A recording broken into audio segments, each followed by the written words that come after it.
estão erradas. Também não tenho essa pretensão. O que eu tenho como pretensão é passar para vocês. O outro já está bagunçando. O outro já ficou nervoso, eu nem comecei a falar. O que eu quero passar para vocês é uma interpretação da qual eu acredito, fruto de anos de estudo. Não foi algo que eu peguei da internet, porque não tinha internet quando eu estudei escatologia. Hoje é fácil, né? Eu entro ali para ver se tem alguma coisa. Meu Deus, só tem furado. A maioria só furado. Só doideira. Só doideira. E uma coisa que eu sempre falo, Nil, escatologia a gente tem que estudar sem neurose. Então eu vou apresentar para vocês aqui toda a minha... Vocês têm total liberdade de me perguntar, porque talvez eu vou falar coisas que você não acredita, mas você quer entender por que eu acredito desse jeito. Eu vou responder. Ok? Então, é importante falar isso, porque às vezes as pessoas pensam assim, ele vai apresentar. Quando você tem uma ideia divergente, geralmente os que palestram dizem, essa é a maneira e o que você ouviu fora disso está errado. Bom, eu não sou assim. Então, há divergência, então eu vou apresentar da maneira como eu acredito, e eu acredito por quê? Porque eu estudei e entendi que é assim mesmo. Opa! Olha o Barreira aí, ó. Barreira ajuda na cabeça. Agora a aula está inspirada. Então, ok, meus irmãos? Eu sei, por exemplo, que o pastor Giovanni tem uma posição, o Nilton tem outra posição, o Renato tem outra posição, vocês têm outra posição, talvez eu vou ser o único divergente de vocês todos, mas pelo menos o que você vai ouvir aqui, você vai falar bem assim, esse pensamento é desse jeito por causa disso, mesmo que você não precisa acreditar. Ok? Então vamos orar a Deus? Senhor nosso Deus, obrigado por esta manhã, pela chuva que caiu. Muito obrigado pela presença desses amados que estão aqui. Que o Senhor Deus abençoe a vida de cada um, seus ministérios, suas famílias. Peço a Deus a tua bênção para esta aula agora, muito importante, que o Senhor ministra no coração da gente, que teu Espírito Santo possa me dar condições de passar aquilo que eu preciso e que eles tenham condições de entender aquilo que eu tenho que passar, independentemente de crença, mas de compreensão. Abençoa cada um de nós em nome de Jesus. Amém. Muito bem, o Apocalipse capítulo 20, ele trata exatamente do milênio, né? Nós sabemos aqui que há 3 posições sobre o milênio, sobre este assunto, mas é importante que a gente leia Apocalipse capítulo 20, verso 1 a 7 para começar. Perguntas, fiquem à vontade. Estarei aqui respondendo dentro da... O duro é que vocês só fazem pergunta inteligente, né? Aí eu tenho que me rebolar para me poder... Muito bem, então vamos ler Apocalipse capítulo 20. Eu trouxe aqui no slide talvez para facilitar a leitura, ok? Mas vamos fazer essa leitura? Quem quiser ler na Bíblia, leia, fique à vontade. Então vamos começar. O pastor José vai começar lendo esse slide, por favor, pastor José. Então vi descer do céu um anjo, tinha na mão a chave do abismo e uma grande corrente. Ele segurou o dragão, a antiga serpente, que é o diabo, Satanás, e o prendeu por 1000 anos. Lançou-o no abismo, fechou-o e pôs selo sobre ele, para que não mais enganasse as nações até se completarem os 1000 anos. Outro? Depois disto, é necessário que ele seja solto pouco tempo. Vi também tronos, e nestes sentaram-se aqueles aos quais foi dada a autoridade de julgar. Vi ainda as almas dos decapitados por causa do testemunho de Jesus, bem como por causa da palavra de Deus, tantos quantos não adoraram a besta, nem tampouco a sua imagem, e não receberam a marca na fronte e na mão, e viveram e reinaram com Cristo durante 1000 anos. Outro? Os restantes dos mortos não reviveram até que se completasse os 1000 anos. Esta é a primeira ressurreição. Bem-aventurado e santo é aquele que tem morte na primeira ressurreição. Sobre esses, a segunda morte não tem autoridade. Pelo contrário, serão sacerdotes de Deus e de Cristo, e reinarão com ele os 1000 anos. Quando, porém, se completarem 1000 anos, Satanás será solto de sua prisão. Muito bem, obrigado, Newton. Veja bem, nós temos 3 visões diferentes das escolas interpretativas. Nós temos o pré-milenista, o pós-milenista e o amilenista, né? Aí tem um quadro sobre isso aí, o Giovanni conhece bem a escrita, né, Giovanni? Olha lá, La Tribulación. Né? Então aqui nós temos um quadro sobre as perspectivas escatológicas dentro do assunto do milênio, né? O pré-milenista, o pré-milenista pré-tribulacional, o pós-milenismo e o amilenismo, ok? O que eu vou apresentar aqui é uma perspectiva amilenista. Por quê, Giovanni? Porque é a que menos se fala. Muitas pessoas são, ou a grande maioria, pré-milenistas, exatamente pela massividade de informações que foi passado para as pessoas por décadas. E o amilenismo, que era uma crença juntamente, já desde o século II e III, ele permeou a igreja por décadas, por séculos, até pelo menos o século XVIII e XIX, quando o pré-milenismo veio com muita força. Veio com muita força e daí foi feita uma grande campanha em favor ao pré-milenismo, e eu já falei sobre isso aqui já algumas semanas atrás. Mas eu quero apresentar para vocês como que é o amilenismo. Você não precisa crer, mas apenas observe, como o Giovanni fala, na visão luterana, né? Se bem, da perspectiva luterana. Vamos lá. Os amilenistas rejeitam a ideia de um reino terreno literal de 1000 anos que se seguirá ao retorno de Cristo, mas também que eles creem que o milênio de Apocalipse 20 não é exclusivamente futuro, mas está em processo de realização hoje, não literalmente, mas de forma espiritual. Então veja, a palavra amilenismo, do prefixo a, que é uma negação. Então essa aqui na verdade essa aqui não é uma palavra correta para usar para o amilenismo, porque afinal de contas a perspectiva amilenista crê no milênio. Só que os adversários gostam de usar o prefixo a para dizer o que, Giovanni? Eles não creem no milênio. Não há milênio, que é uma maldade. Mas tudo bem, se você está num debate teológico, qualquer argumento que você queira usar dentro que não ofenda a pessoa, o cara usa. Então esse é um argumento usado contra os amilenistas. Eles não creem no milênio, olha o nome, amilenista. Não, não é isso. O amilenista crê no milênio, mas não crê no milênio literal, 1000 anos certinho. E por que o amilenismo não consegue acreditar no milênio 1000 anos literais? Isso que eu quero apresentar para vocês hoje. Não haverá um milênio com 1000 anos literais. A expressão 1000 traz conotação de intensidade. Para o amilenista, o que significa um milênio que está em Apocalipse 20? Significa um longo período de tempo indefinido. Ok? Por quê? Veja, até mesmo quando a Bíblia fala 1000,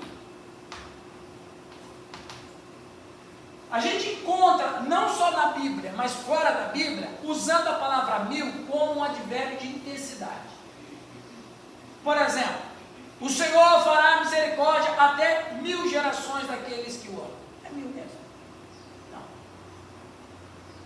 É um advérbio de intensidade. O Newton fala bem, a Delma, vamos falar assim, né? A Delma chega para o Newton e fala: Newton, eu já te falei 1000 vezes, pega essa meia e põe para lavar. Não, foi literal. Foi? Foi literal?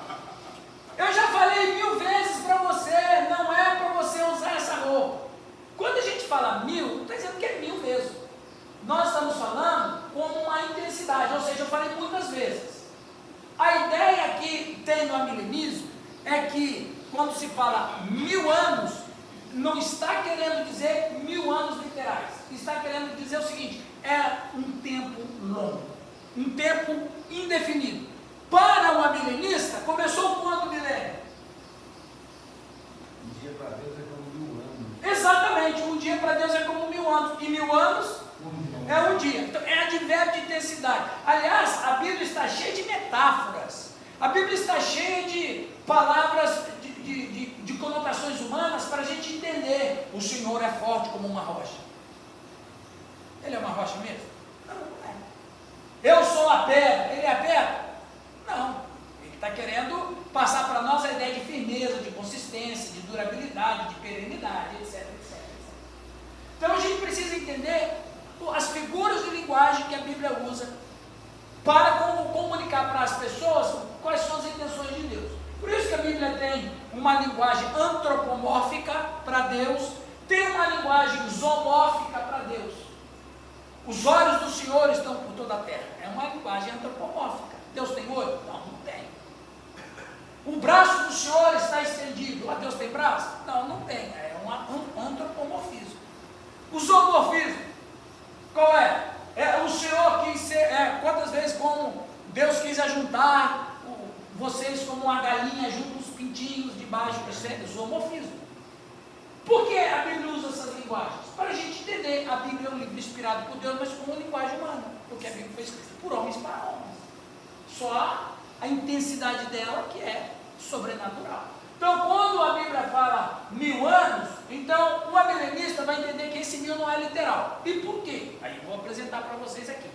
Esse milênio, ele começou na primeira vinda de Cristo. Milênio, que significa o reino de Cristo. Milênio é o reino de Cristo. E Cristo estará reinando no milênio. Não é essa a base principal do milênio? Seja ele literal ou não. Não é a base do milênio? Qual é a base do milênio? A base do milênio é que Cristo vai reinar com a igreja por 1000 anos. Essa é a base. E nem a milenista, nem pré-milenista, nem pós-milenista nega esse fato. A ideia é essa. Cristo vai reinar com a igreja durante o milênio. A questão é 1000 anos literais ou 1000 anos simbólicos? Aí que é a diferença. Então, o amilenista vai dizer o quê? O amilenista vai dizer assim, não, o milênio começou quando Cristo veio a primeira vez e ali ele começa a reinar com a igreja. Aí então, veja bem, período da primeira vinda de Cristo até a segunda vinda, ou seja, o tempo que nós estamos vivendo. Então, o milênio, ele está representado no reino de Deus, mas igreja. E aqui nós falamos muito sobre o curso do reino de Deus. Então, o milênio está dentro dessa perspectiva. Vamos dizer que aqui é a segunda vida. É a segunda vida. Então, o milênio começa aqui, quando Cristo vem. Que base você tem para afirmar isso? Vou falar agora. Eventos que se destacam no período do milênio. A prisão de Satanás, certo? Não é isso que Apocalipse falou? Está lá. Prisão de Satanás. Qual é o segundo ali? O reinado. Porque sem reinado não tem milênio. O reinado de Cristo com a igreja. A ressurreição dos mortos, que faz parte do milênio, sim ou não? Sim. A diferença é quando que vai acontecer? Um pensa de um jeito, outro pensa de outro. Mas isso que eu estou apresentando aqui, ninguém nega. Nem o amilenista, nem o pré-milenista, nem o pós-milenista.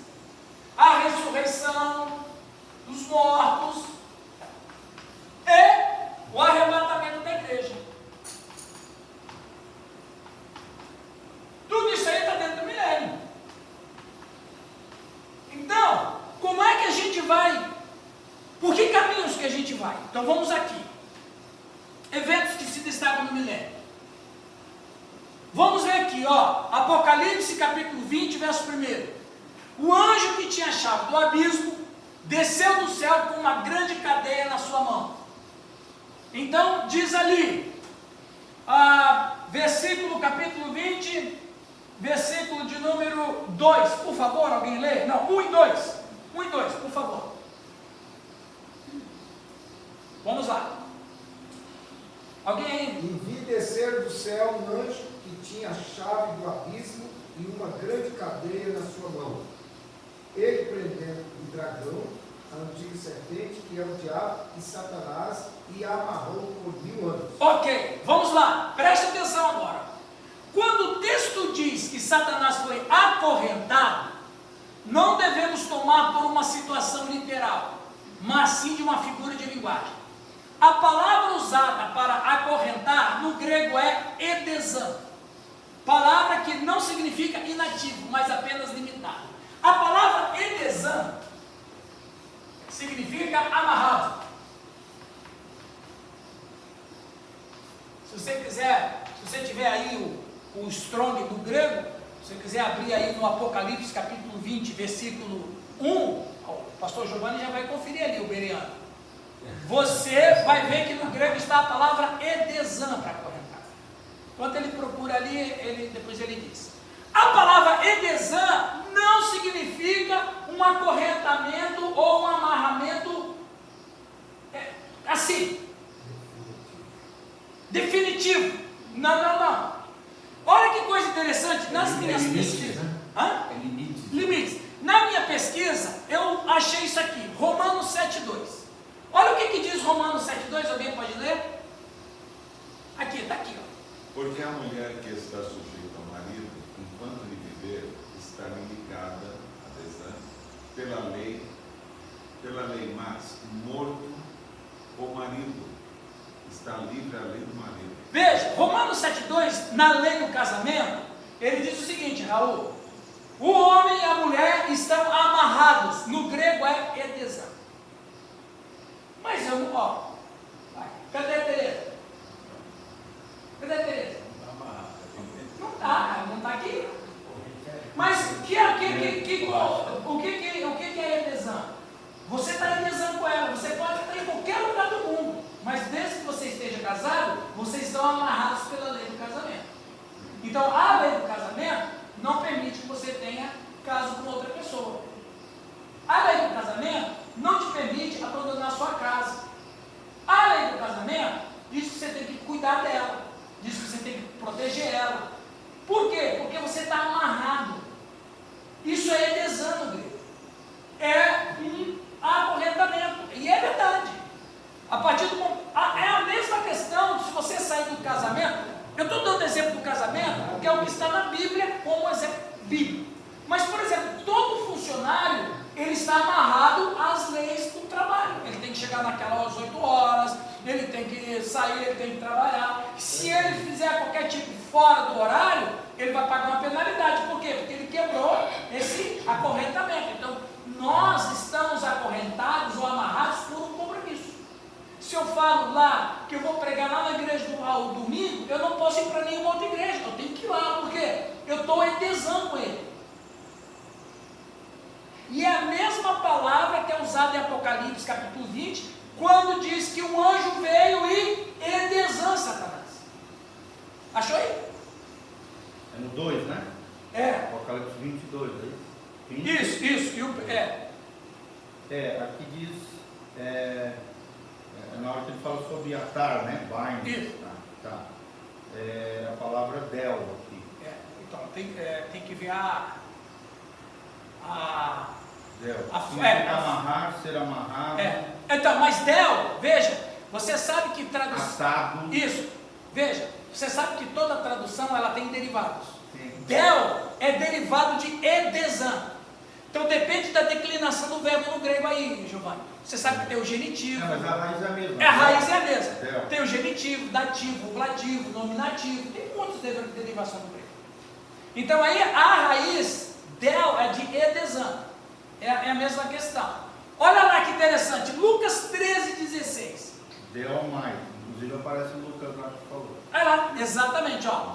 Não convinha soltar esta prisão no dia de sábado, esta filha de Abraão, a qual há 18 anos Satanás tinha presa e desanta. Então, quando o texto vai dizer que Satanás está prendido, atado, manietado, acorrentado, é edesã, ou seja, ele está limitado. interessante, meu povo?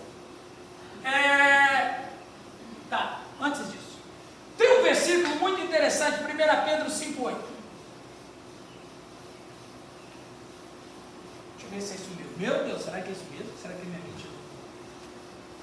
1 Pedro. Sede sóbrios, vigiai. Isso! Vê lá. Sede sóbrios, vigiai, porque o diabo, vosso adversário, anda em derredor como um leão, bramando, buscando a quem possa tragar. Por que ele não entra? Limitado. Por que ele só fica em derredor? Porque ao redor da hoje de Deus, com a espada na mão. Mas então, mas isso, o que o anjo está fazendo com a espada na mão? O que impede ele de entrar? Eu vou dizer agora. É assim, o que é Edesã nesse sentido de Satanás? Você pega vocês que tem cachorro em casa, cachorro bravo? Eu já tive isso. Eu tenho um cara. Você põe uma corda de aço, você põe uma argola, uma corrente, aí você define o tamanho da corrente, se é 1 metro, 1,5 metro ou 2. O cachorro, ele só anda aqui, onde o espaço da corrente, e ele só avança até o tanto que é a corrente dele. Porque ele está ele está amarrado e não está ao mesmo tempo. Ele está amarrado Limitado. e não está, ou seja, ele está limitado, porque ele pode se locomover para um lado e para o outro, um tanto da distância que você vai permitir, ou para o avanço, ou na corrida dele. Exatamente essa visão que Satanás está. Edesã. Ele é um cão que está numa corrente e ele só não entra porque tem uma corrente que não deixa ele passar para entrar no meio daqueles que estão seguindo. Ele está amarrado, na verdade, nessa questão, e se ele tivesse amarrado, ele não estava rodeando. Então ele está rodeando por quê? Vamos aqui, agora é minha interpretação. Ele rodeia porque o limite da corrente não deixa ele entrar. Olha que interessante aqui, ó. Isso aqui que é fantástico. Nesse sentido, a prisão de Satanás tem a ver com a primeira vinda e não com a segunda vinda, pois, quando Jesus veio a primeira vez, ele trouxe consigo o reino de Deus. Olha que interessante. Alguém lê esse aqui, por favor? Esses 2 versículos. E percorria Jesus toda a Galileia, ensinando nas suas sinagogas e pregando o evangelho do reino, e curando todas as enfermidades e moléstias entre o povo. Pregando o evangelho do reino. Lucas 10:17, José. Então regressaram os 70 possuídos de alegria, dizendo: Senhor, os próprios demônios se nos submetem pelo teu nome. Mas ele lhes disse: Eu via Satanás caindo do céu como um relâmpago. Muito bem. Os demônios se submetem. Por favor, alguém pode ler esse outro versículo aqui? Para isso se manifestou o Filho de Deus, para destruir as obras do diabo. 1 Pedro 5,8 a gente já leu. Agora, esse aqui é fantástico. Mateus 12:26. Giovanni, lê para nós. E se Satanás expulsa Satanás, está dividido contra si mesmo. Como subsistirá, pois, o seu reino? E se eu expulso os demônios por Beelzebu, por quem os expulsa então vossos filhos? Portanto, eles mesmos serão os vossos juízos. Mas se eu expulso os demônios pelo Espírito de Deus, logo é chegado a vós o reino de Deus. Ou, como pode alguém entrar na casa do homem valente e furtar os seus bens, se primeiro não amarrar o valente, saqueando então a sua casa?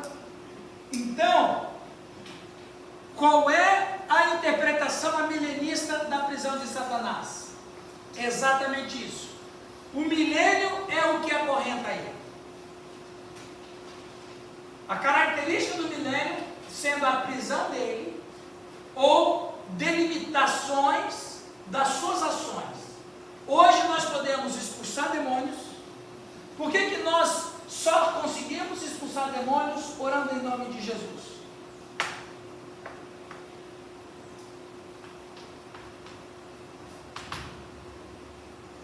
Porque Jesus ele é o rei desse reino do qual Satanás está edesando. Ou seja, Satanás tem que se submeter porque tem um reino maior do que o dele. Ele tem que voltar. Ele vai aqui, no máximo que ele pode. E o Raul fala, em nome de Jesus, o rei do reino, sai daqui. E isso é interessante. Então Jesus disse, como que alguém vai entrar na casa do valente e roubar a casa do valente, sem primeiro não amarrar o valente? O que Jesus está dizendo? Ora, se o valente é amarrado por alguém, esse alguém é mais valente que o valente. Não é isso, gente? Se o valente está amarrado, o mais valente amarrou o valente. O Satanás é o valente, Cristo é o mais valente. Como que Cristo amarrou? Trazendo o reino de Deus. Os demônios viam aquilo e disse, é a hora, é agora? É a hora, está errado, não é agora. Jesus disse, calma, eu trouxe em caráter provisório, ele ainda vai chegar no seu caráter absoluto. Então é um momento em que a gente entende nesse sentido. Assim, a amarração de Satanás começou na primeira vinda de Cristo, e é isto o que o Apocalipse 20, verso 2 significa. A prisão ou restrição do poder de Satanás tem a ver com a obra de Cristo na cruz, e com a evangelização das nações, de onde Deus chama eficazmente todos os homens. Agora, Jesus inaugurou o milênio acorrentando Satanás, isto é, cerceando as suas atividades. Lembra quando Satanás chega para Deus no livro de Jó? Deus faz uma pergunta para Satanás. Qual foi a pergunta? De onde vem? De onde vens? Qual foi a resposta dele? Rodear a terra. De rodear a terra e passear por ela. No seu sentido, e preste atenção que isso é muito importante, no seu sentido hebraico, esta fala que Satanás fez para Deus é uma fala que só governantes fazem. Onde você pensa que você vai? Percebe? Então veja, só governantes dizem, eu vim de rodear, ou seja, eu estou fiscalizando o meu reino. É a mesma fala que Davi, lembra o texto quando Davi olhou Batseba tomando banho? O texto vai dizer o quê? Olhava Davi o seu reino. É a mesma fala que Deus usa também para ele, que ele está presente em toda a terra. É a fala de quem tem governo. Quando o diabo, ou Satanás diz para Deus, eu vim de rodear e passear na terra, ele está dizendo assim, eu estou fiscalizando o que é meu. E Deus diz, mas tem um que não te pertence. E Deus ainda coloca limite. Né? Exato. Não, ali não tinha limite. Não, digo, Deus coloca limite sobre o que ele vai fazer. Exatamente. Veja, quando ele diz, eu venho de rodear e passear a terra, de fato ele é o governante do mundo. Ele é o governante. Ele está livremente rodeando e passeando sobre a terra. Ele está fiscalizando o que pertence a ele. Aí tem um que não pertence, que é Jó. Jó me pertence. Tirando isso de Satanás. Quando Jesus veio, ele não fala mais rodear e passear a terra. Por quê? Porque ele chegou o mais valente que amarrou ele. Quem é o mais valente? Cristo. Como que Cristo? Qual é a corrente que Cristo usou? Por que a gente usa a palavra de Deus? Ele tem que recuar. Vocês lembram daquele texto do endemoniado gadareno? Qual era a única maneira que eles faziam para um demoniado ficar sossegado? Correndo ao cara. Eles não tinham outro meio de fazer aquilo. Quando os discípulos dos 70 voltam da missão, eles curaram pessoas, libertaram pessoas cativas de enfermidade, curaram cegos, mas qual foi o relatório mais impressionante deles? Os demônios se submetem. Isso nunca aconteceu. Os demônios se nos submetem. Por quê? Porque tem um reino maior do que o reino dele, o reino de Deus. Essa é a perspectiva da Eles foram debaixo das ordenanças, né? debaixo das ordenanças. Então, Satanás foi cerceado. Olha Colossenses 2,15. Alguém lê para nós, por favor. E despojando os principados e as potestades, publicamente os expôs ao desprezo, triunfando deles na cruz. Hebreus 2,14, José. Para que por sua morte destruísse aquele que tem o poder da morte, a saber, o diabo. Entende?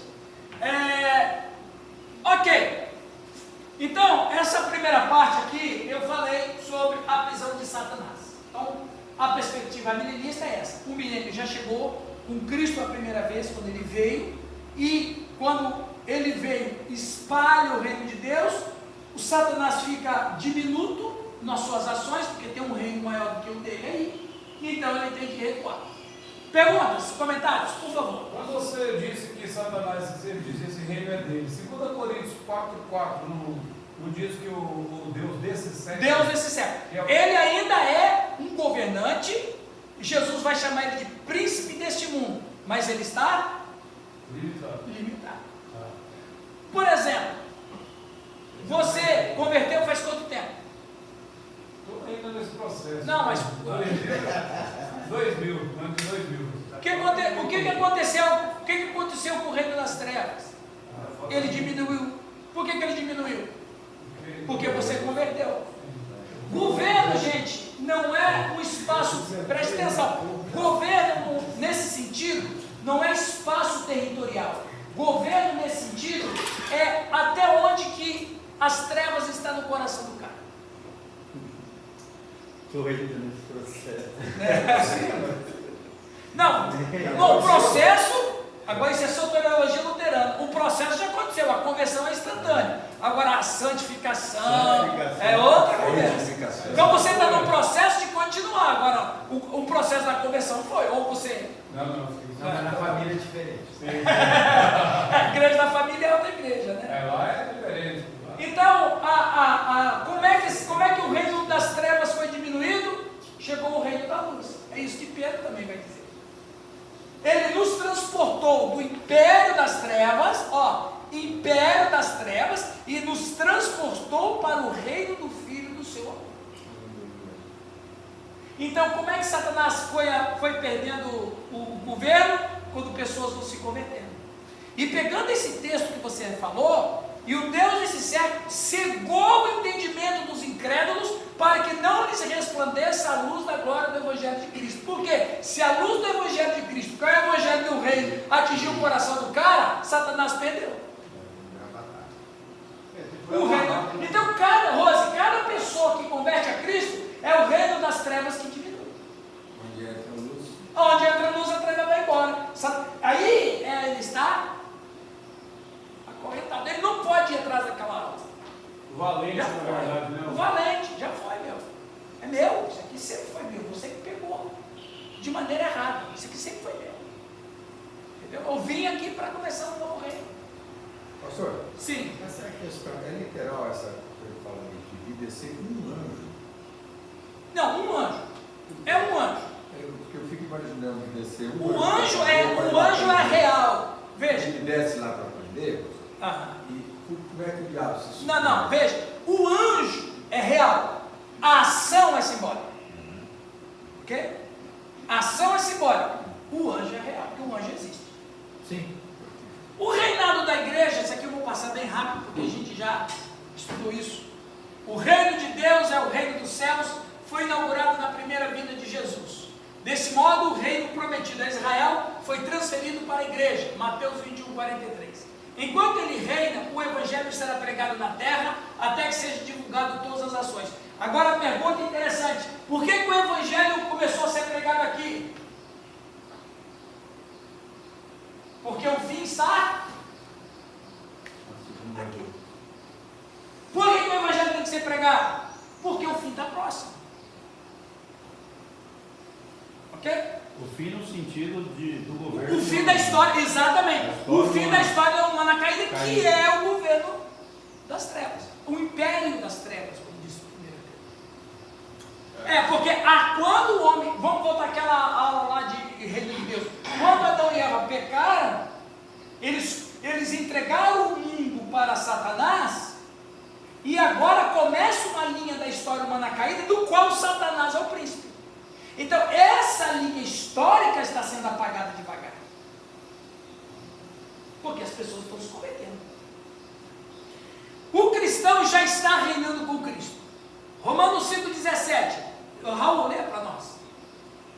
Porque se pela ofensa de um só a morte reinou por esse, muito mais do que recebem a abundância da graça, o dom da justiça, reinarão em vida por um só, Jesus Cristo. Reinarão em vida por Jesus Cristo. Efésios 2,6. E nos ressuscitou juntamente com Ele e nos fez assentar nos lugares celestiais em Cristo Jesus. E nos ressuscitou juntamente com Ele e nos fez assentar nos lugares celestiais. De que maneira? Assim como o Newton tem autoridade. Por que o Newton tem autoridade para pregar o Evangelho, expulsar demônio, curar enfermos, etc. e tal? Porque o Newton está assentado nos lugares celestiais. O poder que está sobre a igreja é dos lugares celestiais. E é um posicionamento espiritual. É um posicionamento espiritual, porque o reino do qual eu pertenço agora tem soberania sobre o reino que está terminando. Ok? Então esse ressuscitou, Eu vou falar, eu vou chegar lá. Vou. Lucas, aqui nós já tratamos isso. Os escritos apostólicos garantem isso. 1 Pedro 2,9. Mas vós sois a geração eleita, sacerdócio real, nação santa, povo adquirido, para que anuncieis as virtudes daquele que vos chamou das trevas. Chamou de onde? Das trevas. Que são as trevas? A linha da história humana caída, do qual Satanás é o príncipe das trevas, para a sua maravilhosa luz. Qual é a luz? O reino de Deus. Então, o milênio trata de rei e reinado? Trata, então nós estamos reinando, né? De maneira espiritual e tal. Este reino está em caráter provisório, que a gente peca, a gente sofre doença, a gente morre, e o Satanás mesmo acorrentado tem que estar aí. Então é um caráter provisório. Gente, eu preciso que você entenda uma coisa. Você e eu, como nós somos cristãos, nós temos que entender que essa batalha espiritual que a gente trata não é só uma questão do Peter Wagner, o pai da batalha espiritual moderna. Que o Peter Wagner vem demônio em cada estrada. Não é essa batalha espiritual neurotizada.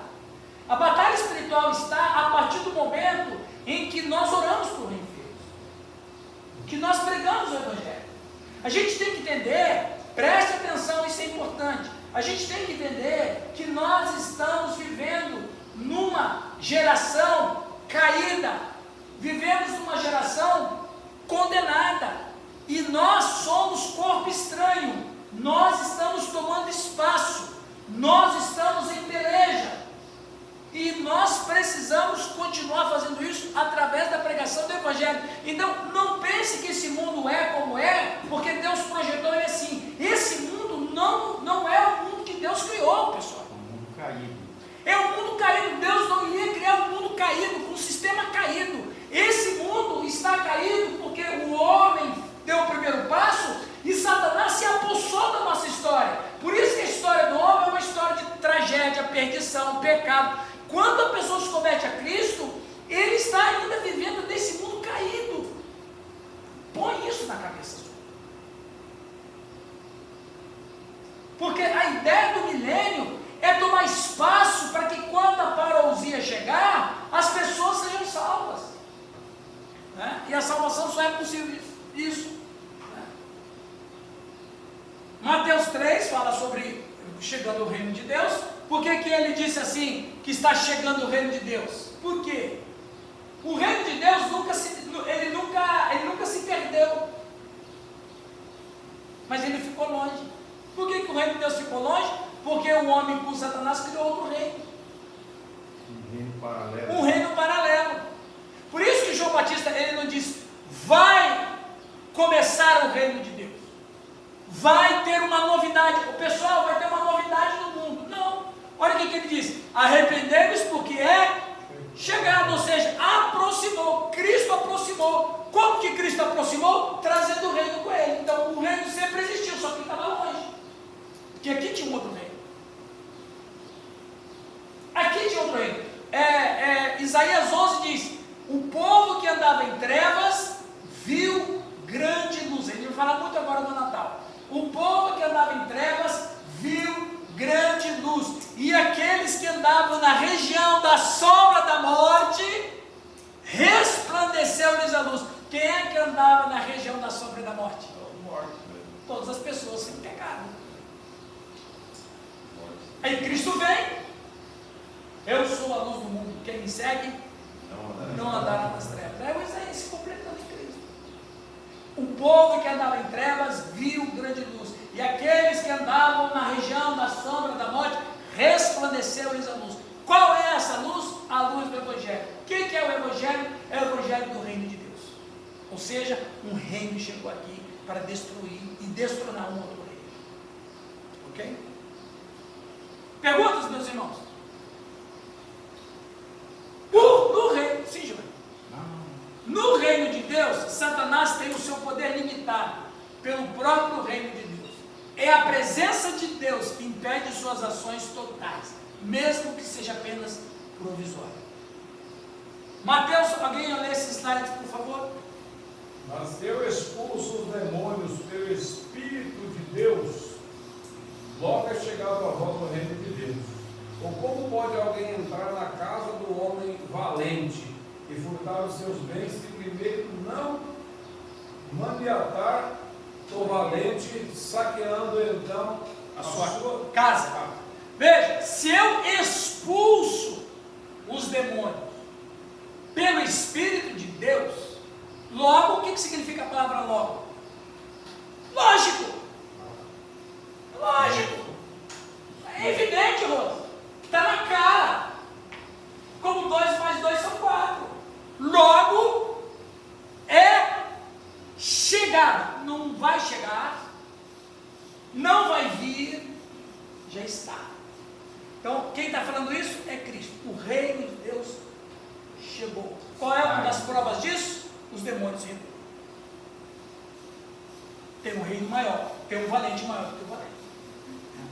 Logo aí, pastor, tem o João 15,3, né? As pessoas começam a ouvir e começam a se limpar, né? Sim.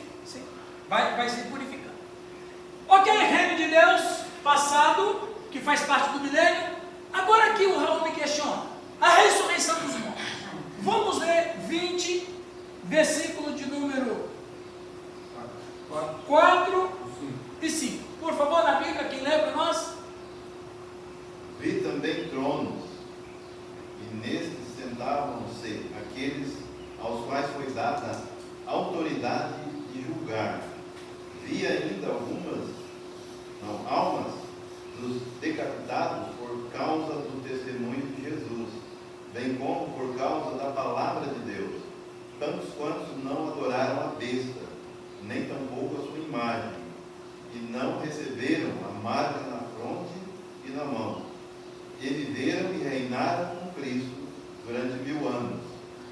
Os restantes dos mortos não reviveram até que se completassem os 1000 anos.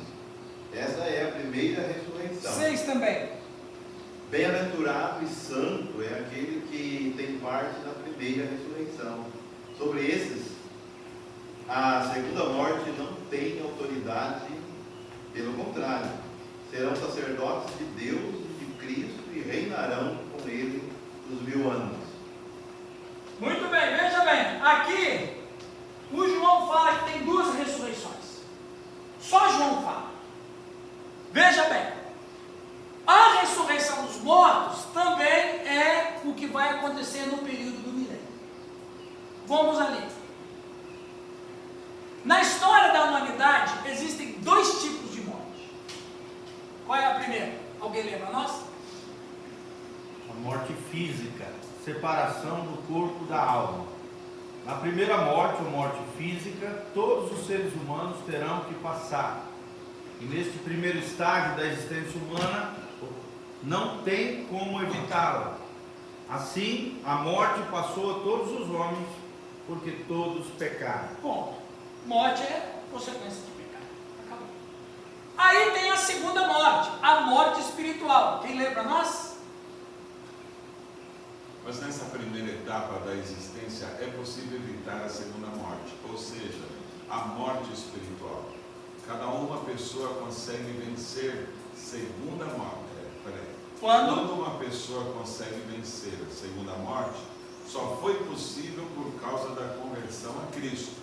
E chegamos a uma conclusão. Antes da gente continuar, a primeira morte não tem como evitar. O Nilton vai morrer, eu vou morrer, todos vão morrer. Mas a segunda morte é possível evitar. Sim. Como que eu evito? A primeira morte é o presente que Adão deu, o presente maldito que Adão deu para nós. A segunda morte é possível evitá-la porque é um presente que o segundo Adão deu para nós. A primeira morte veio porque o primeiro Adão desobedeceu e pecou. A segunda morte pode ser evitada porque o segundo Adão obedeceu e foi perfeito. E todos os que estão no segundo Adão, ou seja, todos aqueles que nasceram espiritualmente na segunda humanidade, que é o segundo Adão, Cristo, a morte não tem poder sobre ele. Por quê? Porque a morte que Adão trouxe é característica do reino das trevas. A vida espiritual ou o banimento da segunda morte é característica do reino de Deus. Podemos dizer que Estevão, então, ele morreu fisicamente, mas naquela morte ali ele espiritualmente. Não, assim, exatamente. Ele morreu fisicamente, mas ele estava vivo espiritualmente. Como Paulo, como Pedro e como todos os bilhões de cristãos que já morreram. A primeira morte, ela é inevitável. Inevitável. Então todos estão mortos, todos estão separados. Não, todos estão mortos, todos estão prontos para morrer. Isso. Separado já está decretado. Né? Então vamos supor que a primeira ressurreição seria o novo nascimento. É isso que eu vou falar agora. Exatamente. Que conclusão chegamos? A primeira ressurreição revelada em Apocalipse 20, cuja segunda morte não tem poder, é exatamente isso que o Apocalipse é. Bem-aventurado aqueles que participam da primeira ressurreição. Aí é um outro ponto divergente, porque no pré-milenismo vai dizer que os mortos vão ressuscitar primeiro, depois vai ter uma outra ressurreição. Não, essa primeira ressurreição é o que o Apocalipse está dizendo, que a primeira ressurreição, bem-aventurado é aquele que participa da primeira ressurreição, porque sobre ele não tem poder da morte. Agora, olha que interessante, por que eu chego nisso? É a ressurreição espiritual. O que é a primeira ressurreição no milênio? É a ressurreição espiritual, ou seja, a conversão dos pecadores a Cristo. Eu quero aqui apresentar alguns textos que sustentam esta crença. Alguém pode ler para nós? Efésios 2:1. Outra vez, Paulo afirma que sem Cristo os homens estão mortos, porém em Cristo são ressuscitados. João 5, 24 e 28. Jesus afirma que o que ouve o Evangelho e aceita passa da morte para a vida, ou seja, haverá uma ressurreição. Colossenses 3:1. Paulo aqui fala que os crentes que são ressuscitados devem buscar as coisas do alto. Agora, vamos ler, deixa eu ver aqui, tá, vamos ler Efésios 2:1 na Bíblia. Alguém leia Efésios 2:1, por favor? Alguém leia, quem vai ler Efésios 2:1, levante a mão. Eu. Giovanni, leia João 5, 24 a 28. E Colossenses 3:1, quem gostaria de ler? Marcos, ok. Então, primeiro, Efésios 2:1. O que nos informa? Ele vos deu vida, estando vós mortos nos vossos delitos e pecados. Ele vos deu, Vida. no grego não é bio, é zoe, vida eterna. Ele não deu bio, ele deu zoe. Quem é que tem zoe? Quem nasceu de novo. Quem é que nasceu de novo? Quem converteu a Cristo. Quem converteu a Cristo aconteceu com ele. Ele ressuscitou porque estava morto. Vamos lá, João 5, 24. O que diz? Preste atenção nessa fala do Cristo. Na verdade, vos digo que quem ouve a minha palavra e crê naquele que me enviou, tem a vida eterna e não entrará em condenação, mas passou da morte para a vida. Em verdade vos digo que vem a hora, e agora é, em que os mortos ouvirão a voz do Filho de Deus, e os que o ouvirem viverão. Porque como o Pai tem a vida em si mesmo, e assim deu também ao Filho ter a vida em si mesmo, e deu-lhe o poder de também exercer juízo, porque é o Filho do homem. Não vos maravilheis disto, porque vem a hora em que todos os que estão nos sepulcros ouvirão a sua voz. Veja que coisa interessante. O que ouve aqui é a palavra. Qual que é a palavra dele? Só tem uma. Evangelho. Todos os que ouvem o... Quem é que ouve o Evangelho? Aí ele diz, todos os mortos. Quem é que está morto? O Efésios 2:1. Os mortos que ouvirem a minha voz.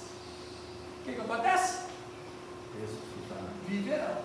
Está morto. Se está morto, vive e ressuscitou. É um avivamento? Não tem nada a ver com o avivamento.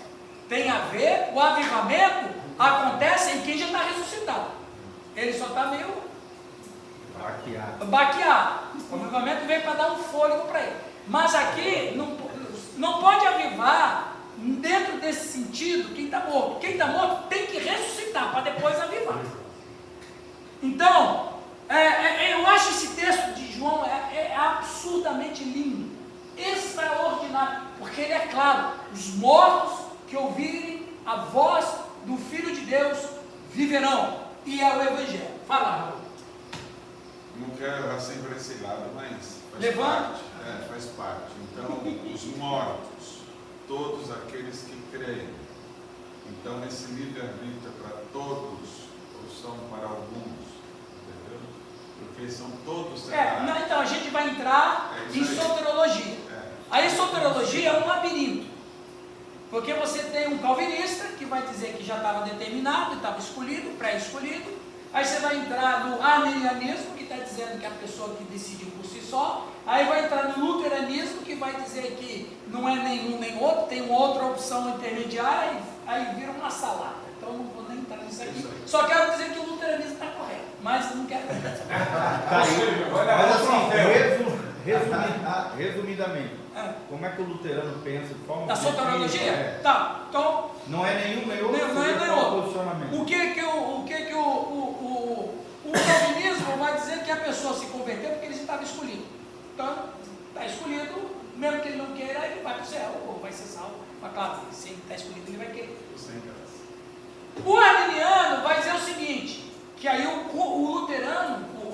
luteranismo condena o arminianismo, e às vezes as pessoas, alguns teólogos pensam que nós luteranos somos arminianos. Pelo contrário, nós entendemos que o arminianismo é heresia, porque ali no pensamento arminiano tem a sinergia, e o sinergismo ele é completamente condenado na teologia luterana, porque é a força de Deus e a força do homem. Deus começa a obra e o homem termina. O homem não tem participação na salvação. Ponto. Vocês são monergistas. Então o que o luteranismo acredita? Acredita o seguinte, que eu sou um evangelista, eu estou pregando o evangelho para você. Quando eu estou pregando o evangelho para o Raul, o Espírito Santo está usando a palavra, usando a minha vida e falando com você. Neste exato momento, onde você está ouvindo a palavra e o Espírito Santo falando ao seu coração, você tem nesse exato momento um presente do livre-arbítrio. Então o Espírito Santo vai... Essa é a diferença entre o luteranismo, calvinismo e arminianismo.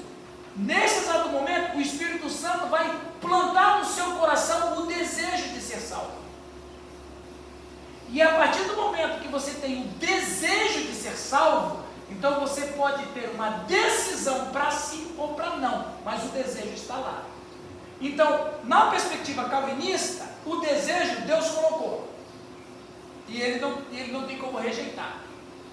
No arminianismo, o desejo é do próprio cara, e aí a Bíblia diz que o homem não pode ter nenhum desejo de Deus, que ele está morto.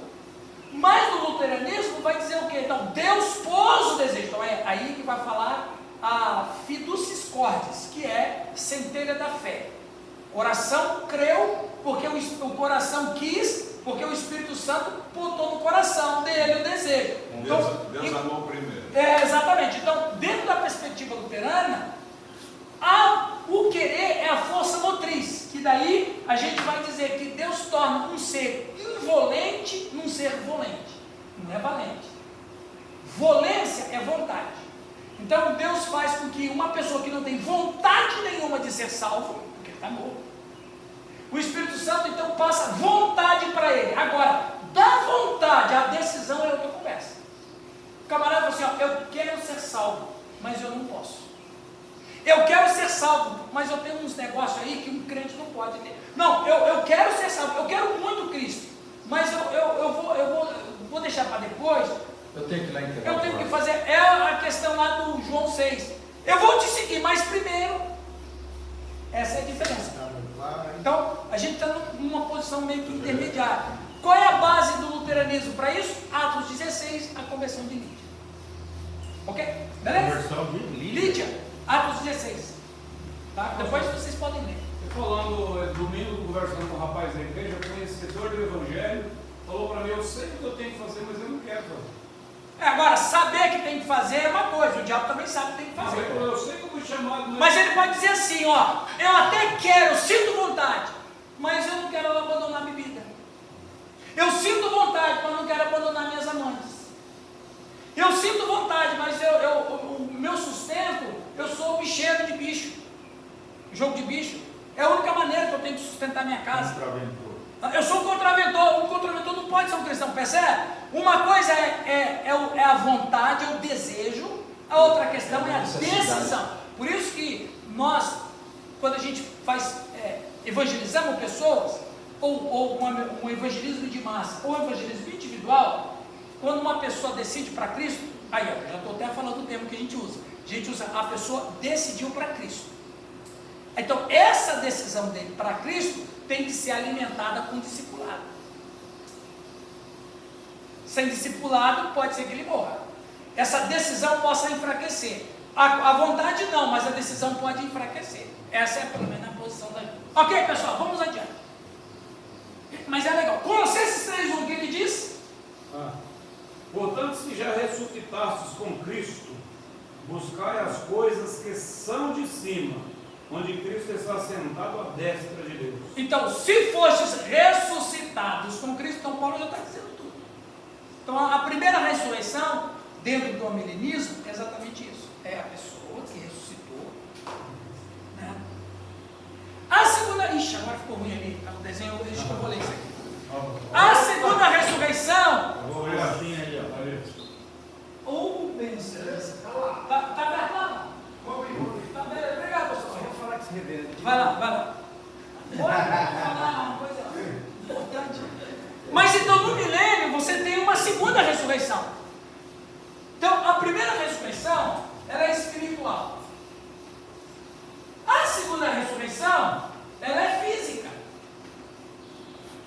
Porque dentro dessa perspectiva do milênio, que tem duas ressurreições, e tem mesmo, aí isso todo mundo não discute, só discute o meio pelo qual vai acontecer, a segunda ressurreição será simultânea. Ou seja, quando Cristo voltar, ímpios e justos irão ressuscitar. Dentro da perspectiva amilenista, que o luteranismo é amilenista. Preste atenção. O luteranismo é amilenista, mas nem todo luterano é amilenista. Não tem uma obrigação de crer, a gente não obriga ninguém a ser amilenista. Mas oficialmente, teologicamente, o luteranismo é amilenista. Mas tem pastores, né, que são pré-milenistas, não tem problema. Okay? Não haverá, dentro do amilenismo, não haverá um intervalo de 1000 anos entre uma ressurreição e outra. Porque o pré-milenismo vai dizer isso. Cristo, né, o sujeito ressuscita, passa 1000 anos, aí é o período do milênio, aí vai ter uma outra ressurreição. Então, o amilenista não crê nisso. Crê o seguinte, que a primeira ressurreição que acontece no milênio é um contexto de conversão. Tem vários textos que eu li para vocês. E segunda ressurreição, a primeira, vamos aqui, ó, por favor. A primeira ressurreição acontece aqui. A segunda ressurreição acontece aqui. Aqui vai ter uma ressurreição geral. Eu vou pedir para vocês lerem Daniel 12:12. Alguém leia, por favor. Daniel 12:12. E a outra pessoa lê 1 Coríntios 15:52. Sim. O milênio termina onde começa, então. Eu vou chegar lá no finalzinho. Eu vou chegar, exatamente, eu vou chegar lá. Já vou chegar lá, Milton. Aguenta a sua pergunta aí. Feliz aqueles que. Olha o que Daniel fala, só um instantinho, não. Olha o que Daniel fala e olha o que Paulo vai falar em 1 Coríntios 15:52. Quem vai ler? 1 Coríntios 15:52. Eu. Marcos. Leia, não? Não, Daniel primeiro. Felizes aqueles que continuarem fiéis a Deus por 1335 dias. Não. 12:2? Ah, 2. 2. Ah, eu li 2. Muitos dos que já tiveram morrido viverão de novo. Uns terão a vida eterna e outros sofrerão castigo eterno e a desgraça eterna. Então o Daniel está dizendo aí que não tem um intervalo de ressurreições. Uns vão ressuscitar para a vergonha e outros vão ressuscitar para a glória. Não tem intervalo. Olha lá 1 Coríntios 15:52. No momento não abrir e fechar de olhos, ante a última trombeta, porque a trombeta soará e os mortos ressuscitarão incorruptíveis, e nós seremos transformados. E o outro? Porque convém que, os filipenses, Isso. porque convém que isto que é corruptível se revista da incorruptibilidade, e que isto que é mortal se revista da imortalidade. Veja aqui, é importante ler isso aqui, ó. Explicação de Apocalipse 20:4-6. Eu preciso que vocês entendam isso aqui, porque esse versículo 4, ele é muito complicado. Vocês não sabem quantas horas e quantos dias eu fiquei estudando lá no começo dos anos 2000, como eu fiquei me debruçando em cima de dezenas de comentários para tentar entender esse verso 4. Esse verso 4 é muito complicado. Vamos ler o versículo 4? Alguém lê, por favor? Vi também tronos, e nestes sentaram-se aqueles aos quais foi dada a autoridade de julgar. Vi ainda as almas dos decapitados por causa do testemunho de Jesus, bem como por causa da palavra de Deus, tantos quantos não adoraram a besta, nem tampouco a sua imagem, e não receberam a marca na fronte e na mão, e viveram e reinaram com Cristo durante 1000 anos. O 5 também, José, por favor. Os restantes dos mortos não reviveram, até que se completassem os 1000 anos. Essa é a primeira ressurreição. Então veja aqui, ó, muitos dos que aceitaram a Cristo foram mortos martirizados. Esses mártires de que fala Apocalipse 20, verso 4, se refere a 2 tipos de martírios em períodos distintos da história. O primeiro, caracterizado no período do milênio, os últimos 2000 anos, quando os crentes não negaram a Cristo e foram mortos por causa da palavra de Deus e pelo testemunho de Jesus. Olha lá, verso 4: vi as almas dos decapitados por causa do testemunho de Jesus, bem como por causa da palavra de Deus. Ponto. A segunda são, olha lá, tantos quanto não adoraram a besta, nem tampouco a sua imagem, e não receberam a marca na fronte e na mão. Então aqui o segundo tipo de martírio na história, os que não negaram a Cristo no período do milênio, mas não morreram, viverão e reinarão com Cristo por 1000 anos, pois faz parte da igreja verdadeira. Então os caras que negaram a Cristo e que não negaram a Cristo sofreram martírio, não morreram, então eles continuam vivos porque foram ressuscitados. Então há dois períodos de tribulação e de morte. Quem negou a Cristo, então se perdeu. Quem não negou a Cristo, no meio da dificuldade, não receberam a marca e viveram, continuaram reinando com Cristo. Ou seja, aí é a pergunta do Nilton. Aqueles lá, no primeiro século, que foram martirizados, e o João está dizendo ali que ele viu a alma dos decapitados, então aqueles que morreram porque não negaram a sua fé, estavam reinando com Cristo. No segundo período, onde o anticristo vai promover perseguição, e esses que escaparam vão continuar reinando com Cristo, porque estão ressuscitados. Depois vocês fazem perguntas, né? Ao declarar, esta é a primeira ressurreição, ele acabara de explicar que os decapitados fizeram parte dela, da primeira ressurreição, ou seja, da conversão a Cristo, que só pode ser através da pregação do Evangelho. O segundo martírio, caracterizado no período da grande tribulação, e foram mortos por rejeitarem adorar o anticristo. Os outros mortos, que diz lá, o verso 5, o restante dos mortos, os outros mortos são os que não experimentaram a ressurreição espiritual, ou seja, a conversão a Cristo. Essa é a definição do 4 e 5. Fala, Raul. Não, Nilton. Não, Raul ou Nilton? Sempre eu primeiro. Isso é importante. Falou mais inteligente, é isso aí, né? Quando você diz por que primeiro século? Porque o martírio dos cristãos foi no primeiro século, né? Não, mas depois teve outro. Não, então, porque eu vejo assim, a decapitação, Sempre houve. Sempre houve, existe até Mas hoje. só um instantinho, deixa essa fala dele, antes que eu esqueça, porque eu esqueço rápido as coisas. Eu falei do primeiro século, porque foi os mais famosos do primeiro século. Você vai ver, teve martírio 300 anos da igreja, mas qual é o que ficou marcado no primeiro século? Você teve martírio do século, aí depois não teve, ficou um tempo sem ter mártires.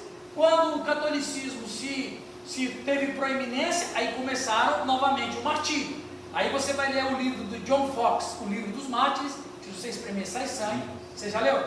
Terrível aquele livro. Então aí você tem a noite de São Bartolomeu, aquela coisa toda.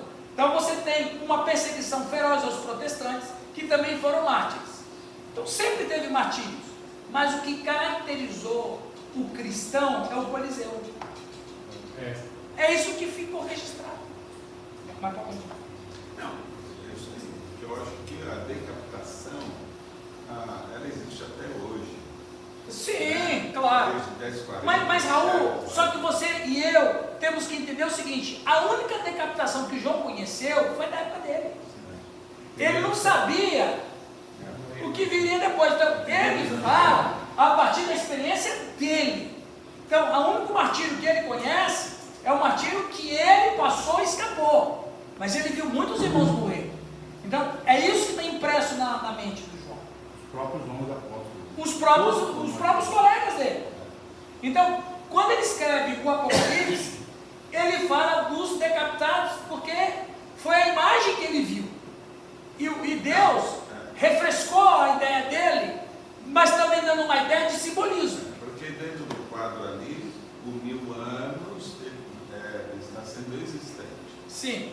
Então, eu entendo assim que não dá para pegar só um episódio aqui do Não. Coliseu Sim, e dar um brilho. Sim. Porque no período de 1000 Sim. anos são decapitados. É como o Giovanni falou, mas a gente tem que partir da fonte. Quem é a fonte?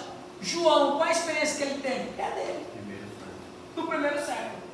Entendeu? Então, agora, claro, durante o milênio você tem martírio, você teve martírio no século 8, século 9, século 10, século 11, século 12, século 13, século 14, século 15, século 16, século 17 e acabou o século 18. Mas aí o martírio continuou por causa do islamismo. Em lugares isolados. E aí sim, como o Giovanni falou, aí você tem martírios regionais. O hinduísmo até hoje mata a gente ainda. Entendeu, Raul? Mas é uma experiência que o João não tinha. Mas aí você fala assim, não, mas ele não teve a experiência também do anticristo. Mas só que o anticristo é a figura proeminente do Apocalipse. Ele é um personagem, ele é um ator importante. Falta ele ali, ele vai. Não, é interessante no versículo como abrir e fechar de glória. Aham. A eternidade é diferente. A gente não tem nem condição disso, de conseguir. Jesus falou hoje mesmo que estarás comigo no paraíso. Isso. Que hoje que é esse? Né? Que tempo ele está falando? É maravilhoso. Agora, É que vai ser uma Pensa num lugar pesado, é o Coliseu. você esteve lá, né? Você sente uma certa opressão, né? Deus. Onde você foi? Coliseu. Só que ele negou a Cristo, por isso que ele está aqui. Você marcou? Se você veio do Coliseu, você negou a Cristo, rapaz. Não soltaram leão lá não, né? Você sente, pode compartilhar. Terrível, terrível. Pensa numa opressão, num lugar tenebroso, assim, parece que está na verdade a sensação parece que está no buraco da porta do inferno. É mesmo, João? Porque você fica lembrando, Você sabe o que da história aconteceu da ali? igreja, tudo que aconteceu, o sangue foi derramado, a Sim. quantidade de crentes queimados, vivos, Comida jogado de nos fé. leões, então tu vai passando ao mesmo tempo, você vai tendo aquela sensação. Imagina. Pois é interessante. E para terminar, antes de tomar um cafezinho, para terminar, vamos falar do arrebatamento da igreja, que é um assunto muito gostoso de falar. Ok? Ressurreição dos mortos também já apresentou no milênio. Arrebatamento da igreja. Olha ali o Milton ali, ó. Eita! Você está vendo a carequinha ali, ó? Milton, você vai ter Parece o cabelo. mestre do Kung Fu. Ok. A doutrina do arrebatamento, que faz parte. Vamos ler 1 Tessalonicenses. Fazendo barulho aí. Fazendo barulho. 1 Tessalonicenses. Nossa, mas por isso que tem uns que não gostam de barulho na igreja, né? Depende do Só barulho. piseiro. Gente, a doutrina do arrebatamento, ela é baseada, tem outros referências, mas ela é baseada mais nisso aqui. Versículo 16 e 17 Capítulo de 1 Tessalonicenses 4. é primeira. 1 Tessalonicenses 4. Quem gostaria de ler? Calixto, pode ler, Calixto? 1 Tessalonicenses Isso. 4. 4, 16 e 17. Aí. 4, 16 e 17. Diz a palavra: porque o mesmo Senhor descerá do céu com alarido e com voz de arcanjo e com a trombeta de Deus. E Deus que morreram em Cristo ressuscitarão primeiro. Depois nós, os que ficarmos vivos, seremos arrebatados juntamente com eles nas nuvens, a encontrar o Senhor nos ares, e assim estaremos para sempre com o Senhor. Veja bem, aqui tem dois episódios acontecendo. A 1 Tessalonicenses é uma carta que Paulo escreve para a igreja que está sofrendo perseguição e martírio. Aliás, Tessalonicenses, a igreja de Tessalônica, foi uma igreja que, por causa de estar vivendo a perseguição, eles estavam entendendo que Jesus estava voltando naqueles dias. Que Nero era o anticristo. Que Nero era o anticristo. Cristo está voltando. Aí o que aconteceu na igreja? Muitos não queriam mais trabalhar, porque Cristo está voltando, para que eu vou trabalhar? É por isso que tem em 1 Tessalonicenses, quem não quer trabalhar, também não pode. E havia uma fake news, vamos falar assim, porque a gente já acostumou com essa palavra. Olha Alexandre de Moraes aí. Olha Alexandre de Moraes. Havia uma fake news de que Paulo já tinha escrito dizendo que Cristo estava voltando naqueles dias. E mais, estava dizendo que só ia participar do reino quem tivesse morto mártir. Primeiro, Paulo nunca escreveu isso para eles. Por isso que ele começa, Tessalonicenses, dizendo, isso não aconteceu. Mesmo que estão dizendo que tem uma epístola que procedesse de nós. Não é verdade, é fake news. Então aqui ele está dizendo, está tudo errado. Primeiro, a perseguição que vocês estão passando não tem relação com a parousia, porque a parousia, para acontecer, tem que acontecer duas coisas. Aí ele vai dizer, a apostasia e o surgimento do homem da iniquidade, que ainda não tinha naqueles dias. Aí ele vai dizer aqui, isso é importante falar, quando ele diz aqui, ó, descerá dos céus e os mortos em Cristo ressuscitarão primeiro. Então ele está dizendo o seguinte, não, o evento escatológico vai ser assim. Em primeiro lugar, os mortos vão ressuscitar e vão ter corpos glorificados. Os vivos, que não precisam ressuscitar porque está vivo, vai ter um corpo glorificado. Mas, aí Paulo está dizendo, a glória de quem vai ter a experiência de um corpo glorificado é quem morreu primeiro. Morreu pela fé. Então, os mortos vão ressuscitar e eles vão ter a primazia de receber primeiro o corpo glorificado. Depois que eles receberem o corpo glorificado, nós aí vamos também ter um corpo glorificado também, mas a primazia para eles. Por que ele fala isso? Porque o povo da igreja estava pensando que não ia escapar da glorificação quem não tivesse sido morto. Eles pensavam de uma carta que Paulo tinha escrito que só vai ter corpo glorificado quem morreu.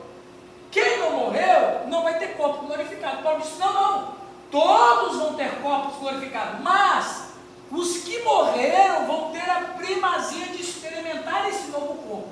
Quando todos estiverem com corpos glorificados, os vivos serão transformados. E aí, nós vamos encontrar com ele nos ares. Esse é o princípio do arrebatamento. Mas quem morreu com Cristo, né? Não, claro, com Cristo. Em Cristo. Com Cristo e em Cristo. Então, a palavra arrebatamento, do grego arpazô, roubar, arrebatar, tomar ou arrancar, fazendo força ou barulho. Qual é o barulho que vai ser feito? Trombeta. A trombeta é o barulho. Ou seja, Paulo está dizendo que serão tomados com barulho. Qual barulho? Da trombeta. Olha que coisa interessante. Quando a igreja estiver sendo arrebatada, seremos arrebatados debaixo do toque de trombetas. É o que diz o texto em 1 Tessalonicenses 4. É o que diz o texto na sua etimologia.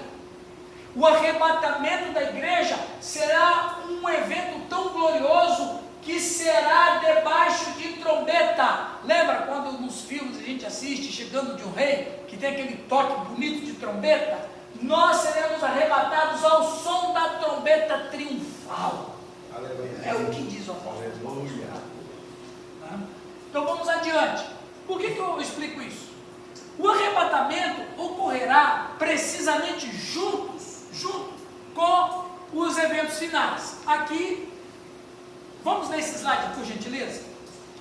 Não quero, porém, irmãos, que sejais ignorantes acerca dos que já dormem, para Pausa. que não sejam ignorantes acerca do que já já morrem, porque eles estavam dizendo que Paulo tinha dito que só vai ter corpo glorificado quem morreu. para que não vos entristeçais como os demais que não têm esperança.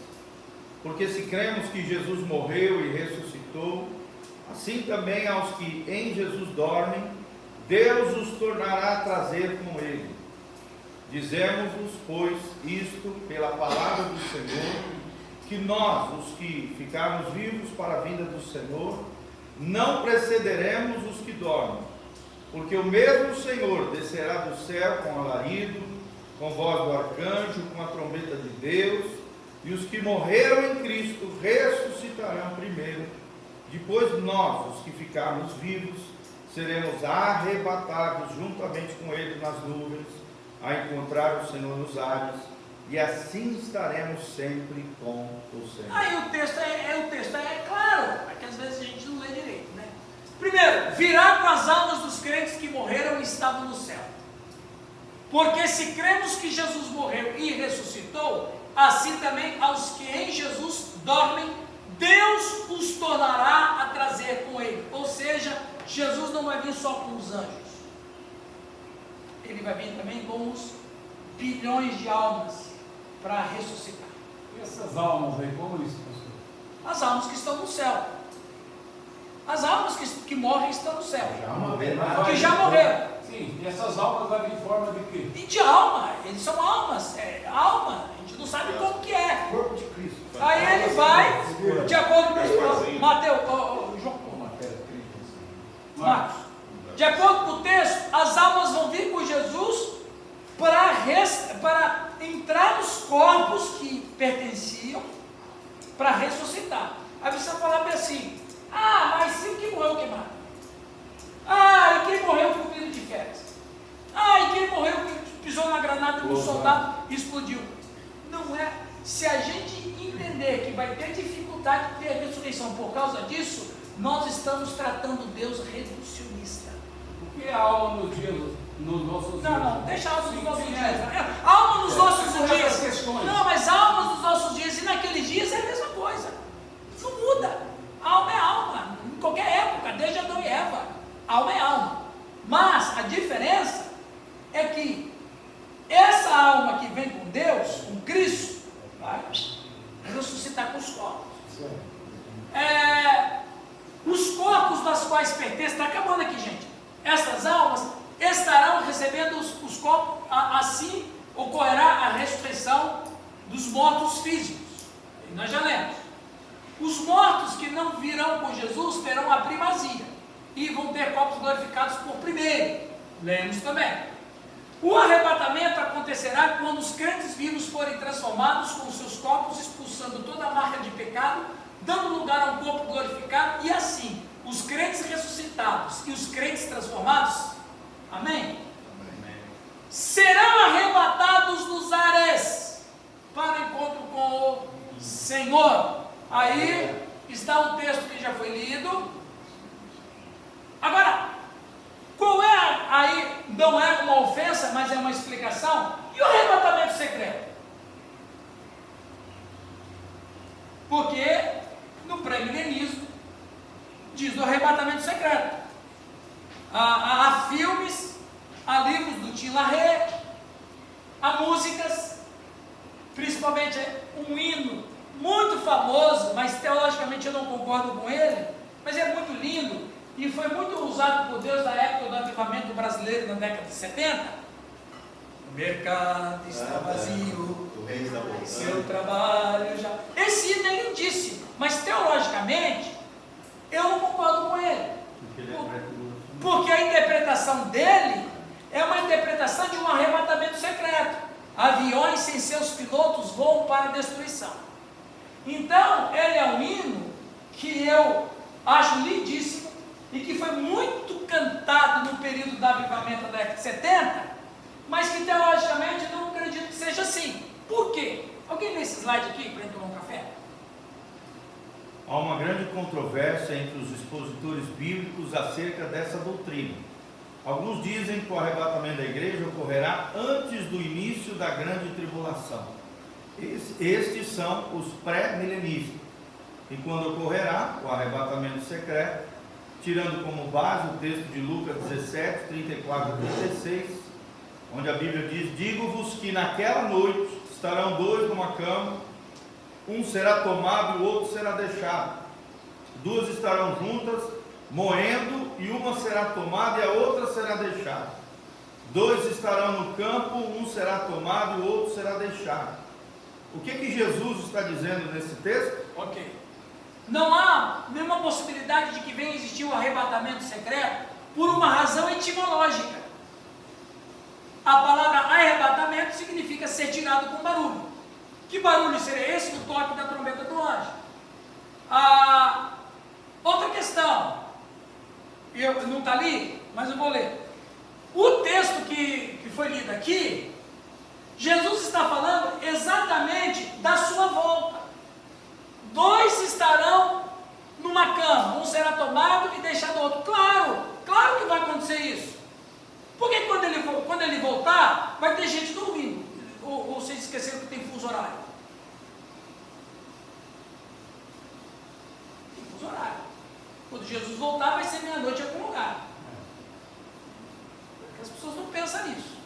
Parece que Jesus vai chegar meio-dia e é meio-dia para o mundo inteiro.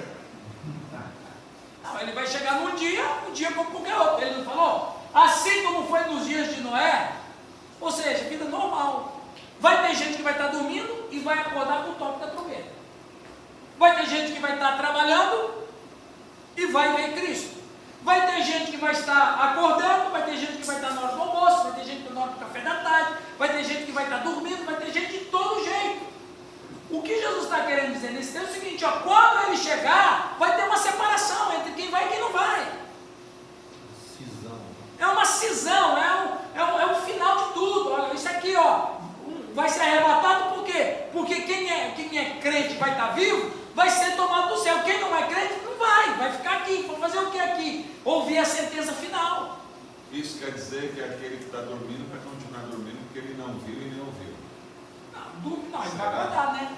Não, porque talvez o arrebatamento, talvez só os salvos verão. Não, todos verão. A Bíblia fala, todo olho verá, toda língua. Quer dizer, você pode imaginar, você e eu, Raul. Aliás, você até com uma aparência mais bonita, finalmente, em um momento você vai ter uma aparência bonita. Nós estamos ali nos ares, com um toque com um cântico de trombeta. E o povo que está na terra, que já ressuscitou também, eles vão ver, nós estaremos glorificando a Jesus Cristo, e eles também estarão glorificando a Jesus Cristo, porque a glória é tanta que até Satanás vai glorificar. Todo olho verá, e toda língua confessará, não é algumas, não é dos crentes, toda língua, de todos dos seres do céu, dos seres da terra e dos seres do submundo, estarão dizendo, Jesus Cristo é o Senhor. Todos estarão glorificando, Hitler estará glorificando, Mao Tse Tung estará glorificando, né? Os ateus mais terríveis estarão dizendo, Jesus Cristo é o Senhor. Só que eles não estarão participando dessa grande festa, só quem está nos ares. É que é verdade que ele é o Senhor. Ele é o Senhor. Ok, vamos tomar um café? E aí começa a grande tribulação. O café do Japão, o povo está dormindo. Exatamente. Exu. Gente, vocês é verdade